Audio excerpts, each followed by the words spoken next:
AG ನ್ಯೂಸ್ಗೆ ಸ್ವಾಗತ. 5 guarantee ಯೋಜನೆಗಳ ಹೆಸರಲ್ಲಿ ಸಿದ್ದರಾಮಯ್ಯ ನೇತೃತ್ವದ ಸರ್ಕಾರ ರಾಜ್ಯದ ಜನರ ಭವಿಷ್ಯವನ್ನೇ ಹಾಳುಗೆಡವಿದೆ ಅಂತ ಬಿಜೆಪಿ ಶಾಸಕ ಹಾಗೂ ಮಾಜಿ DCM doctor CN Ashwath Narayan ಅವರು ವಾಗ್ದಾಳಿ ಮಾಡಿದ್ದಾರೆ. ವಿಧಾನಸೌಧದಲ್ಲಿ ಮಾತನಾಡಿದ್ರು.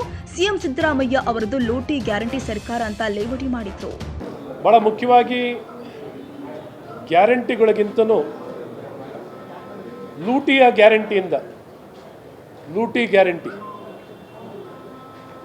ಕೆಟ್ಟ ಆಡಳಿತದ ಗ್ಯಾರಂಟಿ, ಆಡಳಿತದ ವಿಫಲತೆಯ ಗ್ಯಾರಂಟಿ, ಅಭಿವೃದ್ಧಿಯ ವಿಫಲತೆಯ ಗ್ಯಾರಂಟಿ, ಶಿಕ್ಷಣದ ವಿಫಲತೆ, ಆರೋಗ್ಯದ ಬಗ್ಗೆ ಆದ್ಯತೆ ಕೊಡದೆ, ಶಿಕ್ಷಣದ ಬಗ್ಗೆ ಆದ್ಯತೆ ಕೊಡದೆ, ಕೌಶಲ್ಯತೆ ಬಗ್ಗೆ ಆದ್ಯತೆಯನ್ನು ಕೊಡದೆ, ತಂತ್ರಜ್ಞಾನಕ್ಕೆ ಬಳಕೆಗೆ ಆದ್ಯತೆಯನ್ನು ಕೊಡದೆ, ಕೆಟ್ಟ ಆಡಳಿತವನ್ನು ಕೊಟ್ಟು ರಾಜ್ಯವನ್ನು ನಡೆಸಿರುವಂಥ ಈ ಕಾಂಗ್ರೆಸ್ ಸರ್ಕಾರದಿಂದ ಏನನ್ನು ಬಯಸಲಿಕ್ಕೆ ಸಾಧ್ಯ ನೀವು? ಹಾಗಾಗಿ ಇವತ್ತು ಗ್ಯಾರಂಟಿಗಳ ಜೊತೆಯಲ್ಲಿ ಗ್ಯಾರಂಟಿನೂ ಸರಿಯಾಗಿ ನಡೆಸ್ಕೊಳ್ದೆ, ಗ್ಯಾರಂಟಿಗಳನ್ನು ಇವತ್ತು ಗ್ಯಾರಂಟಿಗಳು 50,000 52,000 ಕೋಟಿ ಪ್ರತಿ ವರ್ಷ ಖರ್ಚನ್ನು ಮಾಡ್ತಾ ಇದ್ದೀವಿ ಅಂತ ಹೇಳ್ತಿದ್ದಾರೆ. ಇವತ್ತು ಅದನ್ನು ಇಳಿಸ್ಕೊಂಡು ಹೋಗಿದ್ದಾರೆ.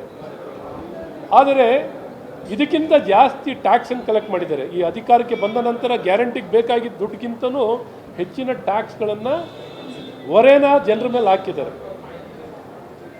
ಹಾಗಾಗಿ ಇವತ್ತು ಈ ಸರ್ಕಾರ ಎಲ್ಲ ವಿಚಾರದಲ್ಲೂ ವಿಫಲರಾಗಿರುವಂಥದ್ದು, ಆಡಳಿತದಲ್ಲಿ ವಿಫಲತೆ ಮತ್ತು ಏನೊಂದು ಸರಿಯಾಗಿ ಆಡಳಿತ ಕೊಡದ ಕಾರಣ ಸಂಪೂರ್ಣ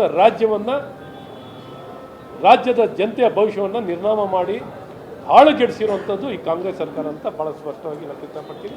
CAG ರಿಪೋರ್ಟ್ ಇದನ್ನೆಲ್ಲ ಎತ್ತಿ ಹಿಡಿದಿದ್ದಾರೆ. ಇವರು ಎತ್ತಿ ಹಿಡಿದ್ರೂ ಇವ್ರಿಗೆ ಇದು ಮನವರಿಕೆನೂ ಆಗಲ್ಲ, ಇದು ತಿಳುವಳಿಕೆನೂ ಆಗಲ್ಲ. ಪರಿಶಿಷ್ಟ ಜಾತಿ ಮತ್ತು ಪಂಗಡದ ಹಣನೂ SCP TSP ದುಡ್ಡನ್ನು ಸಂಪೂರ್ಣವಾಗಿ ಇವತ್ತು ಅವರ ಏಳಿಗೆನೂ ಇವತ್ತು ಅದ್ರ ವಿಚಾರದಲ್ಲೂ ಸಮಾಜ ಕಲ್ಯಾಣ ಇಲಾಖೆ ಸಚಿವರು ಕೊಟ್ಟಿರು 5% ಅಭಿವೃದ್ಧಿ ಆಗಿರೋದು. ಸೊ ಯೋಚನೆ ಮಾಡಿ, ರಾಜ್ಯದ್ದು ಮತ್ತು ಪರಿಶಿಷ್ಟ ಜಾತಿ ಪಂಗಡದ ಅಭಿವೃದ್ಧಿಯೂ ಕುಂಠಿತವಾಗಿದೆ ಈ ಸರ್ಕಾರದಿಂದ ಅಂತಲೂ ಭಾಳ ಸ್ಪಷ್ಟವಾಗಿ ಹೇಳ್ತೀನಿ. ಕನ್ನಡಿಗರ ಮೆಚ್ಚಿನ ನಿಮ್ಮ AJ 24/7 ನ್ಯೂಸ್ ಕನ್ನಡ ವಾಹಿನಿ ಇದೀಗ ಟಿವಿಯಲ್ಲಿ ಲಭ್ಯ. ವೇಳೆ ನೋಟಿಸ್ ಕೊಟ್ಟಿದ್ರೆ ವಾಪಸ್ ತಗೋತೀವಿ. ಇವತ್ತು ವಕ್ಫ್ ಪ್ರಾಪರ್ಟಿ ಅಂತೇಳಿ ಬರ್ತದೆ ಅಂತ ಹೇಳಿದ್ರೆ ರೈತರು ಬೀದಿಗೆ ಬಂದು ಏನ್ ಮಾಡ್ಬೇಕಾಗತ್ತೆ?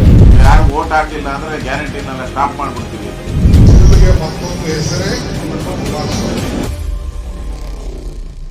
ಕರ್ನಾಟಕ ಮತ್ತು ದೇಶ ವಿದೇಶ 360 ಡಿಗ್ರಿ ಸುದ್ದಿ ಹಾಗೂ ಉತ್ತರ ಕರ್ನಾಟಕ, ಬೆಳಗಾವಿ, ಬಾಗಲಕೋಟೆ, ಧಾರವಾಡ, ಹಾವೇರಿ, ಗದಗ, ಬಿಜಾಪುರ ಜಿಲ್ಲೆಯ ಕ್ಷಣ ಕ್ಷಣದ ವಿವರವನ್ನ ಪಡೆಯುವುದಕ್ಕೆ AJ 24/7 ನ್ಯೂಸ್ ಕನ್ನಡ ವಾಹಿನಿಯನ್ನ ಲೈಕ್ ಮಾಡಿ, ವಿಡಿಯೋಗಳನ್ನ ಶೇರ್ ಮಾಡಿ, ಕಮೆಂಟ್ ಮಾಡುವ ಮೂಲಕ ನಮ್ಮ ವಾಹಿನಿಗೆ ಸಹಕಾರ ನೀಡಿ ಮತ್ತು ಚಾನೆಲ್ ಅನ್ನ ಸಬ್ಸ್ಕ್ರೈಬ್ ಮಾಡಿ. ಧನ್ಯವಾದಗಳು.